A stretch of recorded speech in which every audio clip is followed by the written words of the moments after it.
Hello everyone. तो आप सभी का स्वागत है मेरे यूट्यूब चैनल में। तो आप कैसे हैं? आशा करती हूँ आप लोग सभी अच्छे होंगे। तो मैं ना वीडियो कभी काफ़ी टाइम से दोस्तों ला पाई, क्योंकि बिज़ी टाइम की वजह से। तो मैं यहाँ पे देखिए बना रही हूँ भरवा करेले। और करेले के लिए मैंने स्टार्टिंग में आपको दिखा दिया था किस तरीके से काट के और नमक लगा के हमें उन्हें रख देना है। और यहाँ पे ये रहा हमारा मसाला। मेरी तो पिसी हुई थी धनिया, तो मैंने उसी को रोस्ट कर लिया था थोड़ा। और फिर इसके बाद राई और सरसों को भी रोस्ट किया था थोड़ी देर के लिए। और ये बिल्कुल जो करेले बन रहे हैं ना, बिल्कुल ट्रेडिशनल तरीके से, जैसे हमारे यहाँ मम्मी लोग सब लोग बनाते हैं। तो यहाँ पे देखिए इसको इस तरीके से मैंने ज़्यादा बारीक नहीं पीसना, इस तरीके से पीसा था। और जो हमारे करेले थे उन्हें बिना पानी के बस भाप में पकाएं आप, चाहे कुकर में, बिना किसी पानी के ही हम पकाएंगे, बस हल्का पका लेंगे। और ये जो मैंने पेस्ट डाला है यहाँ पे, ये था प्याज और आम, कच्चे आम जो होते हैं, क्योंकि खट्टे के लिए इन्हीं को डालते हैं हम लोग। तो कच्चे आम को और ये जो थी साथ में प्याज को हम पीस लेते हैं। फिर जो मसाला हमारा था, जो हमने भूंजा था, वो मसाला और कच्चा आम और जो प्याज था, उसको दोनों चीज़ों को एक साथ कढ़ाई में अच्छे से हम भून लेंगे। देखिए किस तरीके से मसाला बहुत ही अच्छी खुशबू दे रहा है। आप लोग इस तरीके से ज़रूर बनाइएगा। उसके बाद हमारे देखिए जो करेले होते हैं, मैंने बॉयल किए थे थोड़े से कुकर में ही। क्या करेंगे, एक दो सीटी नहीं लगाएंगे उसमें, मुश्किल से 5 मिनट तक रखने दीजिएगा आप उनको। और एक बात ज़रूर ध्यान रखिएगा कि आप उन्हें बार बार हिलाते रहिएगा, नहीं तो फिर एक जगह लग जाएंगे, क्योंकि उसमें हम पानी नहीं डालेंगे। और फिर क्या करेंगे हम लोग, इसी तरीके से ये मसाले को हम अपने करेलों में भरेंगे। और फिर नमक तो उसी के साथ में ही डाल देते हैं, क्योंकि करेले में पहले से नमक था, हमने लगा के रखा था, जिस वजह से उसकी कड़वाहट ना रहे। तो जो मसाला होता है, बस उसमें हम जब मसाला बनाते हैं, भूनते हैं, तो उसमें नमक डाल देंगे। उसके बाद उसमें कुछ भी नहीं डालना है, वही नॉर्मल हमारा हल्दी था। और जो हमने मसाले अभी आपको सामने दिखाए थे वही थे, बाकी मिर्ची वगैरह कुछ नहीं डालते हम। और इस तरीके से देखिए ये भर के तैयार हो चुके हैं। आप चाहें तो इन्हें इसी तरीके से खा सकते हैं, क्योंकि ये देखिए पके हुए करेले हैं और इसका मसाला भी अच्छे से पका हुआ है। लेकिन मैं क्या करूँगी, थोड़ा सा करेले और अच्छे से रोस्ट हो जाए, तो उसके लिए थोड़ा सा तेल डाल के क्या करेंगे हम इसमें इस तरीके से कढ़ाई में, जब तक हमारे ये लाल लाल से हल्के से ब्राउन नहीं हो जाते हैं, तब तक हम इन्हें बस इतने से ही तेल में डाल के इस तरीके से हम ब्राउन करते रहेंगे। ये देखिए कितने अच्छे से ब्राउन हो रहे हैं। और कम ही ऑयल में करेंगे, इन्हें सेकेंगे नहीं बहुत ज़्यादा, नहीं तो ऑयली हो जाते हैं। और ये देखिए किस तरीके से इसका कलर आया है।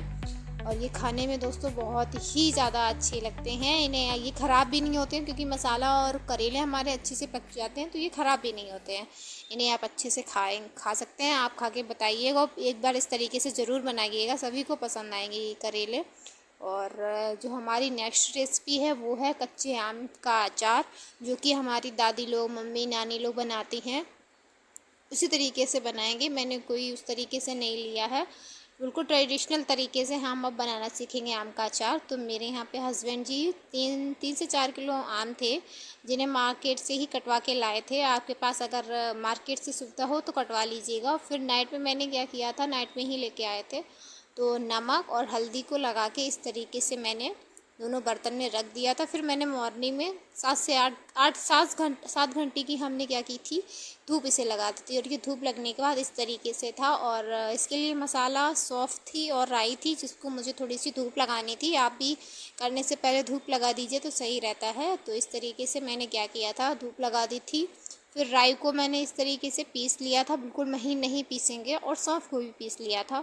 तो मैं यहाँ पे अचार में डाल रही हूँ राई, और फिर डाल रही हूँ सौंफ। लगभग 2 मुट्ठी डाली होगी इसमें मैंने, हाथ से अगर अंदाजू। और तीन तीन मुट्ठी 3 से 3.5 मुट्ठी मैंने यहाँ पे राई डाली होगी, सरसों मतलब। और यहाँ पे थोड़ी सी हल्दी डाल रही हूँ, क्योंकि हल्दी हमने पहले से डाली है। देखिए आपके ऊपर है, आप कितना ज़्यादा कैसा क्या खाते हैं। तो अगर आपको हल्दी और ज़्यादा डालते हो तो डालिए, क्योंकि फिर मैंने यहाँ पे डाल दी थी रेड चिली। तो आप मैंने थोड़ी ही डाली थी, ज़्यादा नहीं डाली, क्योंकि फिर कड़वा हो जाता है, कोई खा पाता कोई नहीं खाता। और फिर इसके बाद मैंने ये रहा था जो हमारा मेन है इसमें, क्योंकि आम का अचार खट्टा होता है, इसलिए बहुत ज़्यादा नहीं, चम्मच 2 चम्मच रहेंगी होंगी हमारी, 2 से 2.5 चम्मच हो गया होगा हमारा ये, जो हम डालते हैं सिरका। और यहाँ पे मैंने ऑयल जो है इस तरीके से नहीं डाला है कि हमारे आम बिल्कुल उसमें घुल जाएं और बिल्कुल डूब जाएं, उस तरीके से नहीं डाला है। लगभग 3.5 चमचे मैंने डाला होगा। तो उसके बाद मैंने इसमें नमक भी डाला था जो शायद सूट नहीं कर पाई। तो बस हमारी यही नॉर्मल से मसाले थे और इन मसालों को देखिए मैंने इसमें भूंजा नहीं है, इसी तरीके से डाला है। बस धूप में सुखाने के बाद में इन्हें कच्चा ही इसी तरीके से हल्का सा दरदरा पीसेंगे। राई को थोड़ा सा दरदरा पीसिएगा, ज़्यादा महीन नहीं होनी चाहिए, मैं पास से दिखाऊंगी। और तेल को ना मतलब मसाले को अच्छे से हम क्या कर देंगे मिक्स, और ये देखिए अच्छे से मिक्स हो चुका है। और फिर बस इसे हम किसी भी कंटेनर में, ये देखिएगा हाथ से कितना अच्छा लग रहा है। ये जो अचार होता है ना, क्योंकि हम लोग पहले से ही क्या करते हैं नमक और हल्दी लगा के रख देते हैं ना, और तो फिर क्या है उससे जो एक्स्ट्रा पानी होता है वो भी निकल जाता है। आम का अचार ख़राब भी नहीं होता है मतलब। और एक होता है वो जल्दी से उठ जाता है, मतलब जल्दी हो जाता है। तो क्योंकि वो गल जाता है, इस वजह से नमक डाल के रख देते हैं, रात भर रखा रहता है तो वो हल्का सा गल जाता है। ये आप देखिएगा अभी भी। तो फिर ये हो गया था और इस तरीके से मैंने एक कंटेनर में इसमें भर के रख दिया था। बाकी मैंने ऐसे ही रख दिया था। फिर मैंने इसे क्या करें आप 1-2 दिन के लिए 1-2 घंटे की धूप लगा दें, क्योंकि धूप लगाने से फिर हमारा अचार बिल्कुल भी ख़राब नहीं होगा। खोल के मत रखिएगा, ऐसे ही जो भी आपका बर्तन हो प्लास्टिक में जिसमें, ऐसे ही रख दें।